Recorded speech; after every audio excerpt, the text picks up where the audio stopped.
सर्वांना नमस्कार. Forensic search या यूट्यूब चॅनलवर तुमचं सर्वांचं स्वागत आहे. आजच्या या लेक्चरमध्ये आपण फॉरेन्सिक सायन्ससाठी जो प्रिव्हियस इयर क्वेश्चन पेपर होता त्याचं सोल्युशन आपण आजच्या या लेक्चरमध्ये पाहणार आहोत. हा क्वेश्चन पेपर आपला महाराष्ट्र स्टेट एक्झामिनेशन पेपर 2016वाला जो की फॉरेन्सिक सायन्स या विषयाचा पेपर आहे. हा व्हिडिओ तुमच्यासाठी इम्पॉर्टंट असेल. DFSL scientific assistant examination plus आपला जो MPSC डिपार्टमेंटल PS आहे त्यासाठी फॉरेन्सिक सायन्स आणि फॉरेन्सिक मेडिसिनचा जो सिलेबस असतो त्यासाठी तुम्हाला यापैकी काहीतरी क्वेश्चन्स इम्पॉर्टंट मिळतील. चला तर आपण सुरुवात करूया. आता सांगितल्याप्रमाणे हा क्वेश्चन पेपर आहे आपला फॉरेन्सिक सायन्सवाला महाराष्ट्र स्टेट एक्झामिनेशन 2016. तर बघूया आपण यामध्ये कोणकोणते क्वेश्चन विचारले गेले होते. क्वेश्चन नंबर 1 आहे बघा, the term forensic is derived from. काय म्हटलेलं आहे, फॉरेन्सिक हा वर्ड कुठल्या शब्दापासून इथं डिराइव्ह केलेला आहे. बघा खाली 4 ऑप्शन दिलेले आहेत. ए मध्ये म्हटलेलं आहे रशियन वर्ड फॉरेन्सिस, बी मध्ये आहे लॅटिन वर्ड फॉरेन्सिस, सी मध्ये आहे ग्रीक वर्ड फॉरेन्सिस आणि डी मध्ये आहे फ्रेंच वर्ड फॉरेन्सिस. आपल्या सर्वांना माहीत आहे फॉरेन्सिक हा वर्ड आहे तो एक लॅटिन वर्डपासून डिराइव्ह केलेला आहे आणि तो लॅटिन वर्ड आहे फॉरेन्सिस. त्याच्यामुळे या प्रश्नाचं उत्तर आपलं पर्याय क्रमांक बी, ऑप्शन बी. पुन्हा बघा नेक्स्ट क्वेश्चन आहे तो म्हणजे काय, the term photography is related to. Photography ही टर्म कुणाशी रिलेटेड आहे असा क्वेश्चन विचारलेला आहे. ए मध्ये म्हटले black and white photography, B मध्ये आहे fingerprint on dead body, C मध्ये आहे फुटप्रिंट आणि डी मध्ये म्हटले इयर प्रिंट. तर बघा फोटोग्राफी ही संज्ञा कुणाशी संबंधित आहे, तर फोटोग्राफी ही संज्ञा आपण फुटप्रिंटशी संबंधित आहे. फुटप्रिंट ज्या ह्याच्यामध्ये स्टडी केला जातो त्याला आपण फोटोग्राफी असं म्हणतो. ठीक आहे. फिंगरप्रिंट आपल्या सर्वांना माहीत असेल डेक्टिलोग्राफी आपण म्हणतोय, परंतु इथं डेड बॉडीवरती विचारलेला आहे त्याच्यामुळे डेक्टिलोग्राफीकडे काही येणार नाही आहे. तर फोटोग्राफी म्हणजे फुटप्रिंटचा स्टडी आहे. नंतर थर्ड क्वेश्चन आहे तो म्हणजे high explosive factory is situated at. आपल्या सर्वांना माहीत आहे उच्च प्रतीची स्फोटके आपण पाहत असतो. ठीक आहे. स्फोटकेमध्ये कमी प्रतीची स्फोटके आणि उच्च प्रतीची स्फोटके महत्त्वाचे असतात. त्यापैकी उच्च प्रतीची स्फोटके तयार करण्याचा फॅक्टरी किंवा कारखाना कुठं लोकेटेड आहे असं विचारलेलं आहे. बघा प्रश्न क्रमांक 3चं ऑप्शन आहेत ए रुड़की, बी चंदीगड, सी देहरादून आणि डी खडकी. तर याचं उत्तर आपलं खडकी पुणे येथे आपला हाय एक्सप्लोजिव्ह फॅक्टरी सिच्युएटेड आहे. नेक्स्ट क्वेश्चन आहे बघा question number 4, who is the father of question document examination. ठीक आहे.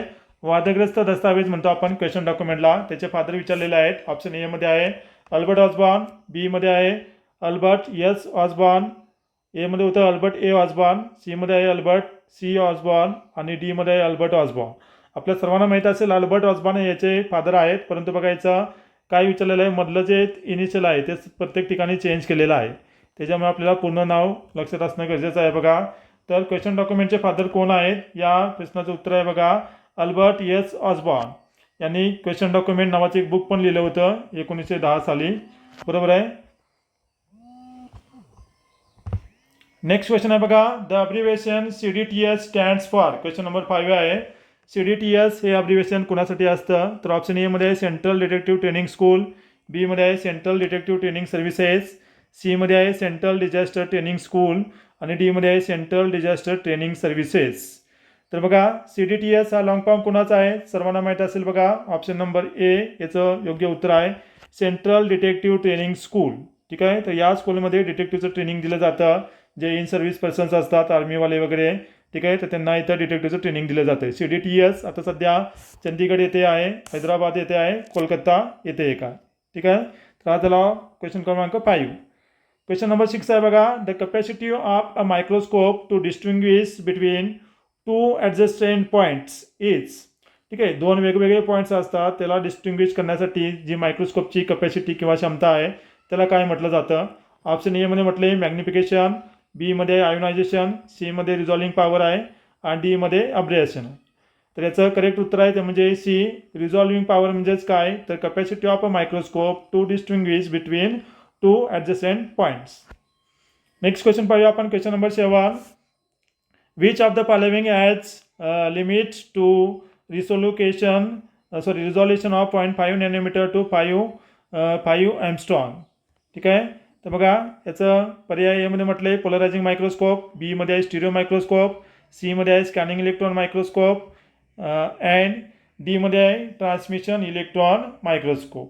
तर आपल्या सर्वांना माहिती आहे बघा, जे टेम म्हणतो आपण त्याला किंवा ट्रान्समिशन इलेक्ट्रॉन मायक्रोस्कोप, त्याची resolution power 0.5 nanometre to 5 angstrom इथपर्यंत असते. क्वेश्चन नंबर 8 वाला बघूया आपण. In an electron microscope the magnified image of a particle is form bye.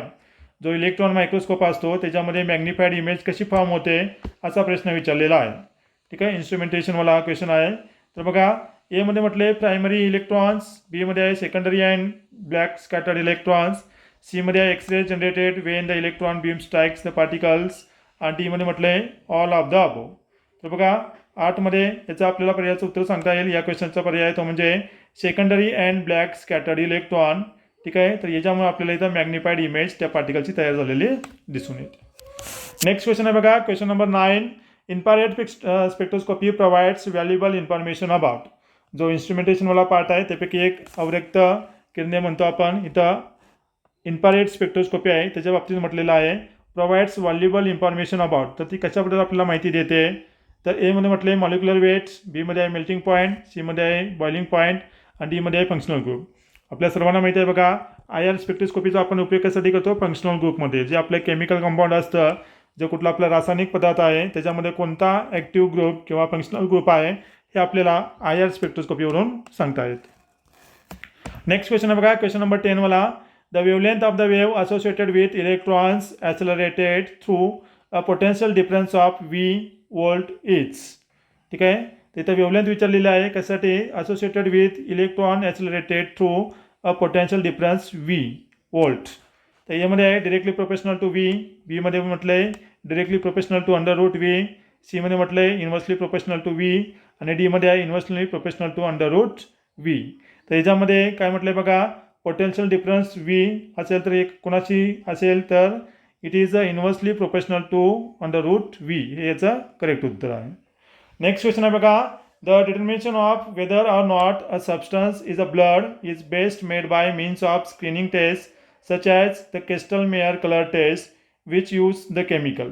ठीक आहे, फॉरेन्सिक सायन्स सेट एक्झामिनेशन 2016 हा प्रश्न विचारलेला आहे की आपण एखादा स्पॉट आहे तो रक्त आहे किंवा नाही हे चेक करण्यासाठी एक टेस्ट करतो. त्या टेस्टचं नाव आहे केस्टल-मेयर कलर टेस्ट. तर या टेस्टमध्ये कोणतं सोल्युशन किंवा केमिकल यूज केलं जातं असा हा प्रश्न आहे. तर ऑप्शन ए मध्ये आहे बघा पिरिडीन, बी मध्ये आहे फिनोल्फ्थालीन, सी मध्ये आहे बेंजाडीन, आणि डी मध्ये आहे ट्राय किटो हायड्रोडाईन हायड्रेट्स. आपल्या सर्वांना माहीत असेल बघा, केस्टल-मेयर टेस्ट आहे. या केस्टल-मेयर टेस्टलाच आपण फिनोल्फ्थालीन टेस्ट असंही म्हणतो, आणि याच्यामध्ये फिनोल्फ्थालीन हे केमिकल यूज केलं जातं. त्याच्यामुळे याचा ऑप्शन क्रमांक बी हे याचं योग्य उत्तर आहे. नेक्स्ट क्वेश्चन आहे बघा आपला, तो म्हणजे question number 12. To test whether or not blood sample is of human or animal origin the standard test that is used is. ठीक आहे, म्हणजे जे दिलेलं रक्त आहे ते रक्त मानवाचं आहे की प्राण्याचं आहे हे शोधण्यासाठी कोणती स्टँडर्ड टेस्ट यूज केली जाते.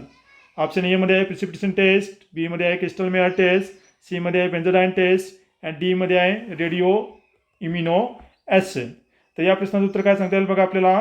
प्रिसिपिटेशन टेस्ट आहे, या टेस्टवरून आपण सांगतो की दिलेलं जे रक्त आहे ते मानवाचं आहे का प्राण्याचं आहे, आपण या प्रिसिपिटेशन टेस्टवरून सांगू शकतो.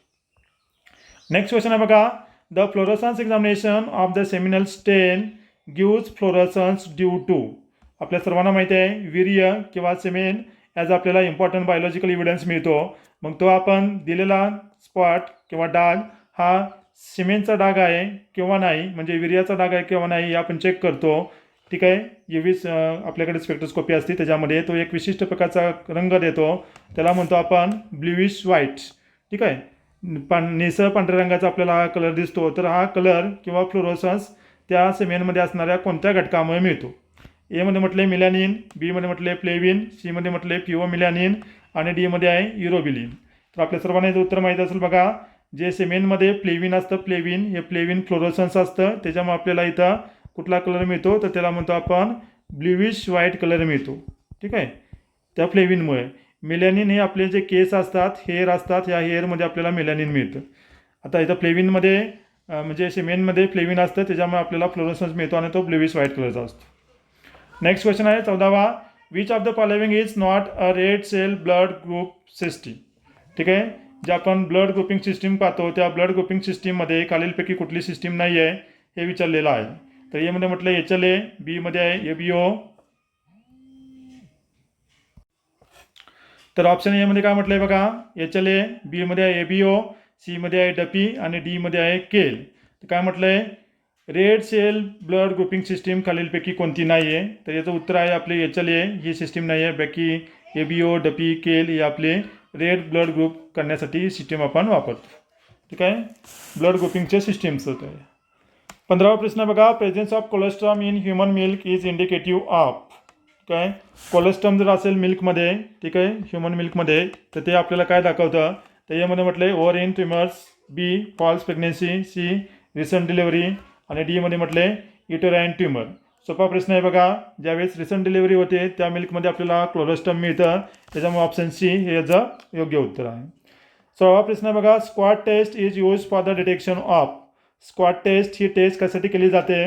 त्याच्यामध्ये ऑप्शन एमध्ये आहे मॉर्फिन, बीमध्ये आहे हिरोईन, सीमध्ये आहे कोकेन, डीमध्ये आहे कॅनाबिस. सोपा प्रश्न आहे बघा, कोकेन हा जो मादक पदार्थ आहे, ठीक आहे, नार्कोटिक ड्रग्स आहे, हा ड्रग आहे का नाही हे शोधण्यासाठी आपण स्क्वॉट टेस्ट करतो. Squat test for cocaine. Next question आहे बघा 17वा, तो म्हणजे first chemical examiner laboratory was established in. ठीक आहे, पहिली केमिकल एक्झामिनर लॅबोरेटरी कुठे इस्टॅब्लिश झाली, सगळ्यांना माहीत असेल बघा, history and development of forensic science यावरचा क्वेश्चन आहे. तर ही first chemical laboratory was establish in आपल्याला माहीत आहे मद्रास या ठिकाणी इस्टॅब्लिश झाले होते पूर्वीच्या काळी. ठीक आहे, त्याच्यामुळे जे उत्तर आपल्याला सांगता येईल चेन्नई किंवा मद्रास. नंतर पुढचा प्रश्न आहे तो म्हणजे काय 18वा, fire debris suspected of containing ignitable liquids is best collected in. ठीक आहे, म्हणजे जी आर्सन केस असते, आर्सन केस ज्यावेळेस आग लागलेली असते त्यावेळेस आपल्याला असे जैत डेब्रिज किंवा फायर डेब्रिज मिळतात. त्याच्यामध्ये पेट घेणारा पदार्थ इग्नायटेबल लिक्विड पदार्थ आहे किंवा नाही हे करण्यासाठी आपण त्याला कसे कलेक्ट करतो. तर एमध्ये म्हटले टेप सील्ड प्लॅस्टिक बॅग्स, बीमध्ये सील्ड मेटल कॅन, सीमध्ये म्हटले glass jar sealed with lead आणि डीमध्ये म्हटले प्लास्टिक कंटेनर. तर आपण इथं सील्ड मेटल कॅन वापरतो, त्याच्यामध्ये आपण हे फायर डेब्रिज जे की आपले इग्नायटेबल लिक्विड असेल त्याला आपण याच्यामध्ये कलेक्ट करू शकतो. नेक्स्ट क्वेश्चन आहे बघा 19 मला, ethanol is absorbed into the blood from. ठीक आहे, इथेनॉल म्हणजे जे आपलं अल्कोहोल आहे हे आपल्या ब्लडमध्ये कुठून ॲब्सॉर्ब केलं जातं. एमध्ये म्हटलं आहे स्टमक अँड स्मॉल इंटेस्टाईन, बीमध्ये आहे लिव्हर अँड लार्ज इंटेस्टाईन, सीमध्ये आहे किडनी अँड लिव्हर, डीमध्ये आहे स्टमक अँड लार्ज इंटेस्टाईन. तर आपल्या सर्वांना माहिती आहे बघा, स्टमक आणि स्मॉल इंटेस्टाईनमध्ये हे लिव्हर ॲब्सॉर्ब केले जातं. ठीक आहे, आणि कुठला अवयव डॅमेज करतं असा प्रश्न आला तर ते लिव्हर डॅमेज करतं अल्कोहोल. बरोबर आहे का. इथे काय विचारलेलं आहे आपलं, फक्त ॲब्सॉर्ब कुठे केलं जातं तर स्टमक अँड स्मॉल इंटेस्टाईनमध्ये हे अल्कोहोल ॲब्सॉर्ब केलं जातं. नेक्स्ट क्वेश्चन आहे आपला क्वेश्चन नंबर 20, तो म्हणजे distil wine is commonly non as. ठीक आहे, जे डिस्टिल वाईन आहे तिला आपण कॉमनली काय म्हणतो. तर एमध्ये म्हटलं रम, बीमध्ये आहे ब्रँडी, सीमध्ये आहे अरेक आणि डीमध्ये आहे बियर. आता जे डिस्टिल वाईन आहे बघा त्याला आपण काय म्हणतो ब्रँडी, हे आपलं त्याचं योग्य उत्तर आहे. नंतर एक्सप्लोजिव्हला नेक्स्ट क्वेश्चन आहे 21वा, C4 एक्सप्लोजिव्ह इज. आता C4 एक्सप्लोजिव्हमध्ये कोणकोणते कॉम्पोजिशन असतात ते विचारलेलं आहे. एमध्ये आडेक्स प्लस प्लॅस्टिक बाइंडर, बीमध्ये आहे TNT विथ प्लॅस्टिक बाइंडर, सीमध्ये आहे PETN विथ प्लॅस्टिक बाइंडर आणि डीमध्ये आहे डायनामाइट स्टिक्स. तर C1, C2, C3, C4 हे आपले एक्सप्लोजिव्हचे टाईप्स आहेत बघा. तर या C4मध्ये काय असतं तर त्याच्यामध्ये आपलं RDX प्लस प्लॅस्टिक बाइंडर्स असतात, हे आपलं C4 एक्सप्लोजिव्हमधलं कंपोजिशन असतं. नेक्स्ट क्वेश्चन आहे 22वा, dumdum bullet causes greater devastation in body because. एक बुलेटचे टाईप्स आहेत त्यापैकी एक बुलेट आहे ज्याला म्हणतो आपण डमडम बुलेट. तर हे काय करते जास्त कॉज करते greater devastation in body because. तर कशामुळे होते तर हे जी बुलेट असते याच्यामध्ये एक मशरूम इफेक्ट असतो. तर ऑप्शनमध्ये दिले बघा, यामध्ये म्हटलं इट डिसइंटिग्रेट्स ऑन इम्पॅक्ट्स. ठीक आहे, डिसइंटिग्रेट म्हणजे ती इम्पॅक्ट झालं का तुटते, तर ती तुटत नसते. नंतर बीमध्ये काय म्हटलं आहे बघा 22वा, it's mushrooms after impacts not effect. सीमध्ये म्हटलं it remains unaltered because it has jacketed. डीमध्ये म्हटलं it remains unaltered because it is non jacketed. त्याचं करेक्ट उत्तर आहे ते म्हणजे मशरूम इफेक्ट. मशरूम इफेक्ट म्हणजे काय, समजा ही बुलेट असते लागल्यानंतर याची मशरूम इफेक्ट कॉज करते, त्याच्यामुळे काय होते जी वुंड होते ही मोठ्या प्रमाणात वुंड होते आणि त्याच्यामुळे आपल्याला जास्त ब्लिडिंग होतं, त्याच्यामुळं जास्त ग्रेटर इफेक्ट तो कॉज करतो. नेक्स्ट क्वेश्चन आहे 23वा, the origin of gun powder is believed to be in. Gun powder आपल्या सर्वांना माहिती आहे, आपण फायरामध्ये वापरतो. तर तिचं ओरिजिन कुठं झालं असं विचारलेलं आहे. एमध्ये म्हटलं इंडिया, बीमध्ये चायना, सीमध्ये तैवान, डीमध्ये रशिया. तर गन पावडरचा सुरुवातीला जो इन्व्हेन्शन झालं आहे ते चायनामध्ये झालेलं आहे. त्याच्यामुळे ऑप्शन बी याचं योग्य उत्तर आहे. नेक्स्ट क्वेश्चन आहे बघा 24वा. In case of firing of 12 bore cartridge from loose country made pistol tattooing can be found up to about. ठीक आहे, तर काय म्हटलं बघा, 12 बोरचं कार्टेज आपण फायर केलेलं आहे. कशामधून? तर कंट्री मेड पिस्टल्स, गावठी कट्टा म्हणतो आपण पिस्टल टाईपवाला, त्याच्यावरून जर आपण फायर केलं तर काय म्हटलं त्यांनी टॅटविंग म्हणजे त्याला म्हणतो आपण गोंदण्याचे चिन्ह, तर ते आपल्याला कुठंपर्यंत दिसतील. एमध्ये म्हटले 1 feet, 2 मध्ये म्हटले 2 feet, सीमध्ये आहे up to distance much larger than 3 feet आणि डीमध्ये म्हटले 3 feet. ठीक आहे, तर याचं करेक्ट ऑप्शन आपल्याला काय सांगता येईल? Up to distance much larger than 3 feet. ठीक आहे, म्हणजे काय बघा, टॅटविंग म्हणजेच काय, बर्न्ट अँड सेमी बर्न्ट काय, त्याच्यामुळे आपल्याला काय सांगता येईल,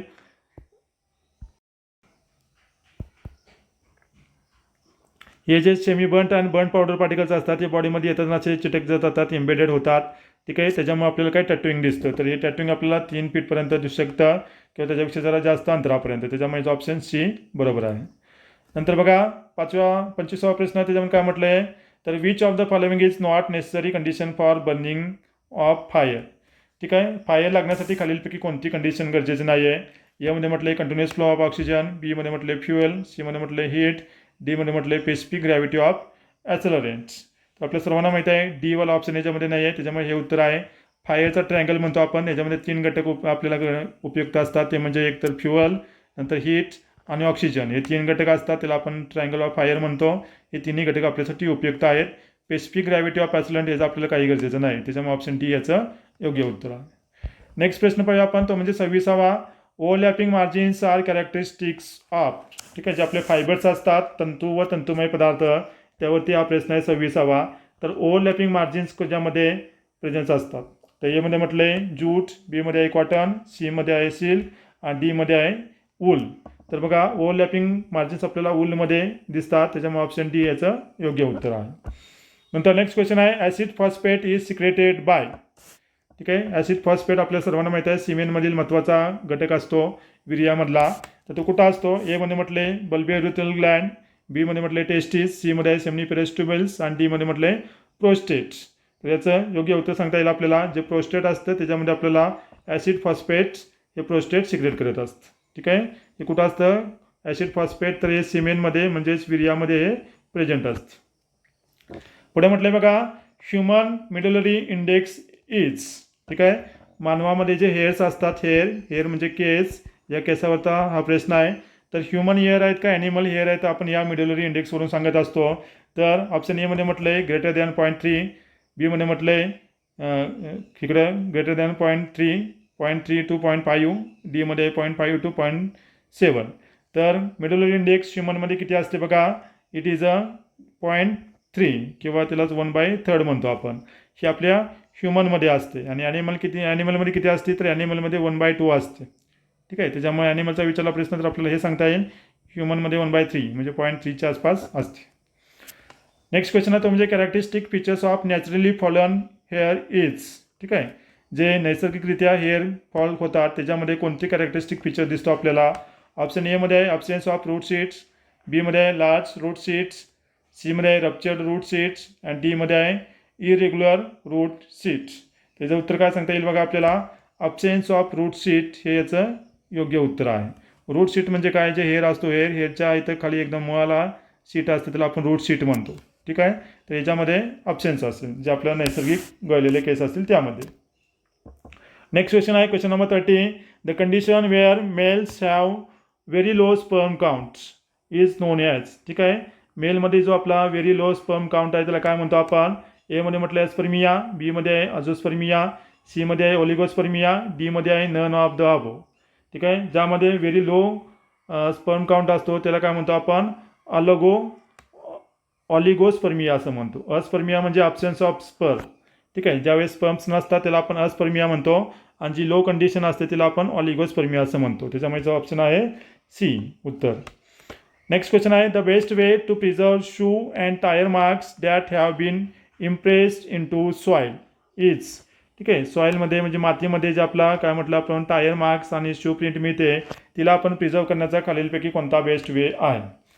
एमध्ये म्हटले फोटोग्राफी अँड कास्टिंग, बीमध्ये आहे rough sketch and finish sketch, सीमध्ये म्हटलं युजिंग हाय व्होल्टेज इलेक्ट्रोड, डीमध्ये आहे with and electrostatic lifting device. आपल्या सर्वांना माहिती आहे बघा, शू प्रिंट आणि टायर प्रिंट जर या सॉईलमध्ये असेल तर त्याला आपण बेस्ट वे आपला तो म्हणजे एकतर आपण फोटोग्राफी करू शकतो किंवा त्याची कास्टिंग मेथड साचा तयार करणे ही त्याची योग्य पद्धत आहे. 32वा प्रश्न बघा, hard brittle amorphous substance composed mainly of silicon dioxide is. सोपा आहे प्रश्न. एमध्ये ग्लास, बीमध्ये सिलिकॉन, सीमध्ये कार्बन, डीमध्ये प्लॅस्टिक. तर या 32व्या प्रश्नाचं उत्तर आहे तो म्हणजे काय, ग्लास. ओके. नेक्स्ट क्वेश्चन बघूया आपण 33 वाला. Which of the following technique may be use to reveal the crystalline structure of pigments in paint. ठीक आहे, जो पेंट असतो रंग त्याचा क्रिस्टलाइन स्ट्रक्चर आपल्याला फाइंड आउट करण्यासाठी खालीलपैकी कोणती टेक्निक वापरली जाऊ शकते. एमध्ये म्हटलं आहे मायक्रो स्पेक्ट्रोफोटोमेट्री, बीमध्ये आहे ॲटॉमिक ॲब्सॉर्प्शन स्पेक्ट्रोमेट्री, सीमध्ये आहे एक्स रे डिफ्रॅक्शन, डीमध्ये आहे ॲटॉमिक इमिशन. त्याचं काय सांगता येईल बघा उत्तर आपल्याला. काय म्हटलं आहे, क्रिस्टलाइन स्ट्रक्चर. ठीक आहे, क्रिस्टलाइन म्हणजे स्फटिक. तर स्फटिकमय स्ट्रक्चर किंवा क्रिस्टलाइन स्ट्रक्चर आपण एक्स-रे डिफ्रॅक्शनने सांगू शकतो. त्याच्यामुळे ऑप्शन क्रमांक सी हे याचं योग्य उत्तर आहे. नेक्स्ट क्वेश्चन आहे बघा 34वा. Which of the following tooth types is absent in the primary dentition. Primary dentition. ठीक आहे, आपल्या सर्वांना माहिती आहे बघा, मानवामध्ये 2 टाईपचे डेंटिशन असतात. त्याला म्हणतो आपण प्रायमरी डेंटेशन किंवा त्याला मिल्क टीथ असं म्हटलं जातं, आणि दुसरा असतो परमनंट म्हणजे कायमस्वरूपी दात. तर या प्रायमरी डेंटेशनमध्ये खालीलपैकी कोणता टीथ ॲब्सेंट असतो. एमध्ये आहे कनाईन, बीमध्ये आहे मोलार, सीमध्ये आहे इन्सिजर्स आणि डीमध्ये आहे प्रीमोलार्स. तर बघा, प्रीमोलार्स उपदाडा म्हणतो आपण त्याला मराठीमध्ये, तर यांच्यामध्ये प्रीमोलार्स नसतात, त्याच्यामुळे ऑप्शन डी याचं योग्य उत्तर आहे. 35वा क्वेश्चन आहे बघा सोपा. अल्गर मॉर्टिस इज. एमध्ये म्हटलं आहे पोस्टमॉर्टम कुलिंग, बीमध्ये आहे पोस्टमॉर्टम ब्लड पुलिंग, सीमध्ये आहे इन्स्टंटेनियस रिगर आणि डीमध्ये म्हटलं आहे टाइम चेंज डेथ. तर अल्गर मॉर्टिस म्हणजे काय आपल्या सर्वांना माहिती आहे बघा, मृत्यूनंतर जे शरीर थंड पडण्याची क्रिया असते त्यालाच आपण पोस्टमॉर्टम कुलिंग म्हणतो. त्यामुळे याचं उत्तर आहे option A. Postmortem blood pulling असतं त्याला आपण काय म्हणतो बघा, पोस्टमॉर्टम ब्लड पुलिंग आहे त्याला आपण म्हणतो तर निलिमा म्हणतो मराठीमध्ये. पोस्टमॉर्टम लिव्हिडिटी असं त्याला इंग्लिशमध्ये म्हणतो आपण. ठीक आहे. नेक्स्ट क्वेश्चन बघा 36 वाला. Shovel shaped incisors are most commonly found among people which. जे इन्सिजर्स असतात पुढचे दात ते शॉवेल सारखांचा शेप असतो, तर ते कुणामध्ये दिसतात. ऑप्शन ए मध्ये म्हटले बघा निग्रॉइड अँसेस्ट्री, बीमध्ये आहे कोकोसाइड, सीमध्ये आहे मेंगोलाइड आणि डीमध्ये कोकोसाइड्स अँड निग्रॉइड मिक्स्ड अँसेस्ट्री. म्हणजे जे रेस आहे रेस, ठीक आहे, मेंगोलाइड्स पीपल असतात त्याच्यामध्ये आपल्याला शॉवेल शेप्ड इन्सिजर्स दिसून येतात. नेक्स्ट क्वेश्चन आहे. A system of personal identification based on anthropometry developed in the latter part of the 19th century by the French criminologist is known as. ठीक आहे, जे अँथ्रोपोमेट्रीची सिस्टीम डेव्हलप झाली होती त्या सिस्टीमला काय म्हणतो आपण. एमध्ये म्हटले सोमॅटोमेट्री, बीमध्ये म्हटले सिपॅलोमेट्री, सीमध्ये आहे ह्युमन इंजिनिअरिंग, डीमध्ये म्हटले बटी लिओनेज. आपल्या सर्वांना माहिती आहे बघा, ही जी अँथ्रोपोमेट्रीची सिस्टीम आहे तिलाच आपण बटी लिनोएज म्हणतो. अल्फान्सो बटिलॉन हिला डेव्हलप केली होती. ठीक आहे. नेक्स्ट क्वेश्चन बघा. सोमॅटोमेट्रीमध्ये काय करतो आपण, बॉडी मेजरमेंट करतो, आणि इथं आपल्याला काय सांगितलं अँथ्रोपोमेट्री, ती बटिलॉनेज आपण तिला म्हणतो. 38वा क्वेश्चन बघा. Which of the following would provide a more accurate estimate of stature. Stature म्हणजे आपण त्याची उंची खालीलपैकी कशाच्या आधारे आपण काढू शकतो. एमध्ये म्हटले फूट, बीमध्ये आहे फिंगर, सीमध्ये आहे पाल्म आणि डीमध्ये आहे 2. अतिशय सोपा प्रश्न आहे बघा, आपल्या सर्वांना माहिती आहे. जर फूट मिळाली ठीक आहे, तर या फूटवरून आपण त्या म्हणजे फूट म्हणजे जे आपलं म्हणतो त्याला पावलांचे ठसे त्याच्यावरून किंवा आपण त्याचं स्टेचर म्हणजे उंची काढू शकतो. नेक्स्ट क्वेश्चन आहे बघा 39वा. In which method individualisation photographic enlargement of the latent and ink prints are done which is followed by comparison of geometric configuration. ठीक आहे. इनलार्जमेंट म्हणजेच काय, तर ती प्रिंट मोठी करणे त्याला आपण इनलार्जमेंट म्हणतो, बरोबर का. म्हणजे आपली लॅटन प्रिंट असेल आणि इंक प्रिंट असेल त्याला आपल्याला इनलार्जमेंट करायचे आहे, त्याला आपण काय म्हणतो. ऑप्शन एमध्ये म्हटले पिन क्वेश्चन मेथड, बीमध्ये म्हटले ओव्हरले मेथड, सीमध्ये म्हटले शेमर ट्रेस मेथड आणि डीमध्ये आहे फोटोग्राफिक स्ट्रीप मेथड. तर याचं उत्तर आहे ते म्हणजे काय, पिन क्वेश्चन मेथड. यामध्ये आपण लॅटन आणि इंक प्रिंट आहे त्याला आपण फोटोग्राफिक इनलार्जमेंट करत असतो.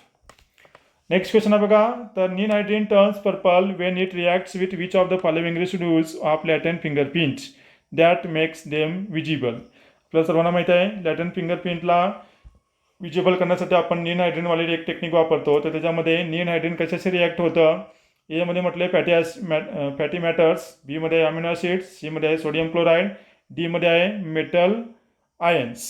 ठीक आहे.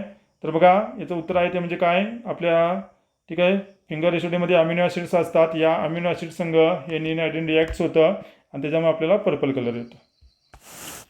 नेक्स्ट आहे बघा, the primary classification of 10 digit classification system is based on which of the following. ठीक आहे. 10 डिजिट क्लासिफिकेशन सिस्टीम आहे, त्यालाच आपण हेनरीज 10 डिजिट क्लासिफिकेशन सिस्टीम म्हणतो. तर ते कशावरती बेस आहे, presence or options of loops of or arches, बीमध्ये म्हटले presence or options of only loops, सीमध्ये आहे presence or options of accidental and arches, डीमध्ये आहे presence or options of words. तर प्रायमरी क्लासिफिकेशनमध्ये काय केलं जाते बघा, या 10 डिजिटमध्ये कशावरती हा डिपेंड आहे, तर presence or options of words याच्यावरती आपलं प्रायमरी क्लासिफिकेशन या 10 डिजिटमधलं डिपेंड असतं. 42वा प्रश्न आहे तो म्हणजे 9 fingerprint patterns were first given by. फिंगरप्रिंटचे जे टाईप्स आहेत त्यापैकी 9 टाईप्स पहिल्यांदा कोणी दिलं. एमध्ये आहे सर विल्यम हर्शल, बीमध्ये आहे पुरकुंजे, सीमध्ये आहे कोलियर आणि डीमध्ये आहे हेनरी फोल्ड्स. आपल्या सर्वांना माहीत असेल बघा, पुरकुंजे यांनी फिंगरप्रिंटचे 9 प्रकार सांगितले होते, त्याच्यामुळे ऑप्शन क्रमांक बी याचं योग्य उत्तर आहे. नेक्स्ट क्वेश्चन बघूया आपण 43 वाला, a document written and sign by same person is called. ठीक आहे. जे डॉक्युमेंट एकाच व्यक्तीनं लिहिलं आणि त्याला एकाच व्यक्तीनं साईन केलं असं त्या डॉक्युमेंटला आपण काय म्हणतो. एमध्ये म्हटलं एक्टोग्राफ, बीमध्ये म्हटले स्पेक्ट्रोग्राफ, सीमध्ये म्हटले होलोग्राफ आणि डीमध्ये म्हटले सिस्मोग्राफ.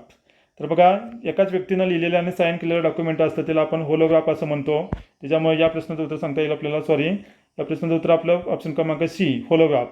ठीक आहे. सिस्मोग्राफ आपलं जे भूकंपमापक असतं त्याला आपण सिस्मोग्राफ म्हणतो. स्पेक्ट्रोग्राफ वेगळा आहे, एक्टोग्राफ वेगळा आहे. तर इथं होलोग्राफ हे आपलं document written by and sign by same person त्याला म्हणतो. नंतर बघा 44वा प्रश्न आहे तो म्हणजे काय, sodomy is also known as. Sodomy 44वा प्रश्न आहे बघा, याचं उत्तरमध्ये दिले बेस्टॅलिटी, बीमध्ये म्हटले बर्गरी, सीमध्ये आहे बकल क्वायटस आणि डीमध्ये आहे इन्चेस्ट. ठीक आहे. तर या प्रश्नाचं उत्तर आहे बर्गरी म्हणजे सोडोमी म्हणतो आपण त्याला. बेस्टॅलिटी म्हणजे काय माहीत आहे, बकल क्वायटस माहीत आहे, इन्सेस्ट आपण जे जवळच्या नातेवाईक म्हणलं असतं त्याला आपण इन्सेस्ट म्हणतो. तर इथं सोडोमीलाच आपण बर्गरी म्हणतो, त्याच्यामुळे ऑप्शन बी याचं योग्य उत्तर आहे. 45वा प्रश्न आहे बघा, presence of maggots at postmortem indicates. ठीक आहे. पोस्टमॉर्टम करत असताना जे आपले आई दिसतात त्यांचे मॅगोट्स असतात ते काय इंडिकेट करतं, तर duration since date, cause of date, mode of date and posture of body at the date.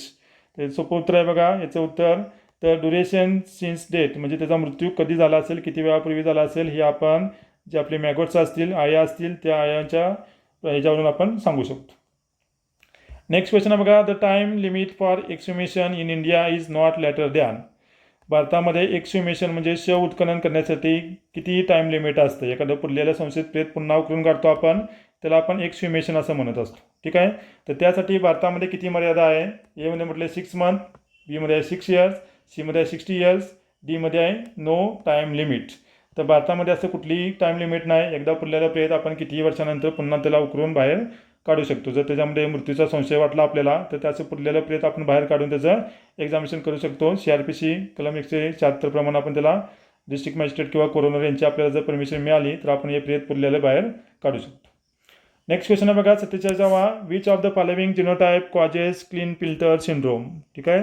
Clean पिल्टर सिंड्रोममध्ये काय करते बघा, 47 प्रश्न आहे. एमध्ये म्हटलं 10, बीमध्ये आहे XXY, सीमध्ये XY आणि डीमध्ये आहे XYY. सोपा प्रश्न आहे हा, बायोलॉजीमधला प्रश्न आहे बघा. क्लीन पिल्टर सिंड्रोममध्ये काय होतं, XXY म्हणजे त्याच्यामध्ये एक एक्स गुणसूत्र असतं ते एक्स्ट्रा असतं, त्याला म्हणून त्याला आपण सुपर फिमेल असंही म्हणतो. ठीक आहे. त्यालाच आपण क्लीन पिल्टर सिंड्रोम किंवा त्यालाच आपण काय म्हणतो, सुपर फिमेल असं म्हणतो. सुपर फिमेल कारण का याच्यामध्ये एक एक्स गुणसूत्र एक्स्ट्रा आहे. ठीक आहे. जनरली एक्स आणि वाय हे गुणसूत्र असतात. ठीक आहे. हे मेलमध्ये असतं आणि स्त्रियामध्ये एक्स आणि एक्स असतं. मग याच्यामध्ये काय होतं, तर एक एक्स गुणसूत्र अजून एक्स्ट्रा इथं ॲड झालं, त्याच्यामुळे काय होतं, तर फिमेलची कॅरेक्टरिस्टिक जास्त दिसतील म्हणून त्याला आपण सुपर फिमेल असं म्हणतो. म्हणजे टोटल यांच्यामध्ये गुणसूत्र किती असतील, तर त्यांच्यामध्ये टोटल गुणसूत्र 47 होतील. बरोबर का, कारण का एक एक्स इथं जास्त आल्यामुळे. नॉर्मली आपल्याकडे 46च असतात, इथं एक एक्स वाढल्यामुळे याची संख्या 47 होते. असा एक प्रश्न येऊ शकतो की क्लीन पिल्टर सिंड्रोममध्ये एकूण गुणसूत्राची संख्या किती असते, तर त्यावेळी 47 होऊ शकतात. नेक्स्ट क्वेश्चन आहे बघा, which fibre Burns with a smell of burning paper. ठीक आहे. फायबर्स असतात आपले तंतुमय पदार्थ, तर ते खालीलपैकी आपण त्याला बर्न केलं जाळलं तर ते पेपरसारखा वास त्याच्यामध्ये कुठल्या फायबरमध्ये येऊ शकतो? एमध्ये आहे नायलॉन, बीमध्ये आहे सिल्क, सीमध्ये आहे वूल, डीमध्ये आहे कॉटन. तर बघा सोपं उत्तर आहे इथं पेपरसारखं म्हटलं येतं. ठीक आहे, पेपर कॉटनपासून बनलेला असतो, त्याच्यामुळे इथं कॉटन हे आपलं उत्तर सांगता येईल. 49वा क्वेश्चन आहे the permanent mounting of hair sample can be done using. ठीक आहे, जे आपण हेअर असतो हेअर त्याला आपण मायक्रोस्कोपच्या खाली पाहतो आपण टेम्पररी माउंट आणि परमनंट माउंट करत असतो आपण. तर परमनंट माउंटमध्ये आपण खालीलपैकी कोणते केमिकल वापरतो? एमध्ये आहे इथर, बीमध्ये आहे अल्कोहोल, सीमध्ये आहे झायलिन आणि डीमध्ये आहे ॲसिटिक ॲसिड. तर याच्यामध्ये आपण झायलिन वापरू शकतो परमनंट माउंटसाठी. आणि शेवटचा क्वेश्चन आहे तो म्हणजे 50वा the usual diameter of negroid hair falls in the range of. ठीक आहे, डायमीटर सांगितलेला आहे हेअरचा, जे निग्रॉइड असतात त्यांच्यामध्ये किती असतो? एमध्ये आहे 60 to 90 मायक्रॉन, बीमध्ये आहे 70 to 100 मायक्रॉन, सीमध्ये आहे 90 to 120 मायक्रॉन आणि डीमध्ये आहे 110 to 140 मायक्रॉन. तर याचं उत्तर आहे ते म्हणजे ए. यांच्यामध्ये निग्रॉइड्समध्ये 60 to 90 मायक्रॉन एवढा त्या हेअरचा डायमीटर असतो. तर अशा तऱ्हेने फॉरेन्सिक सायन्सवरती सेट एक्झामिनेशन महाराष्ट्र 2016मध्ये असे प्रश्न विचारले होते. तर हे प्रश्न तुम्हाला DFSL सायंटिफिक असिस्टंट एक्झामिनेशनसाठी उपयोगी पडतील, तसेच डिपार्टमेंटल PSI या परीक्षेसाठी सुद्धा हे प्रश्न उपयोगी पडतील. ठीक आहे, तर आजच्या लेक्चर आपण इथेच थांबूया. थँक्यू.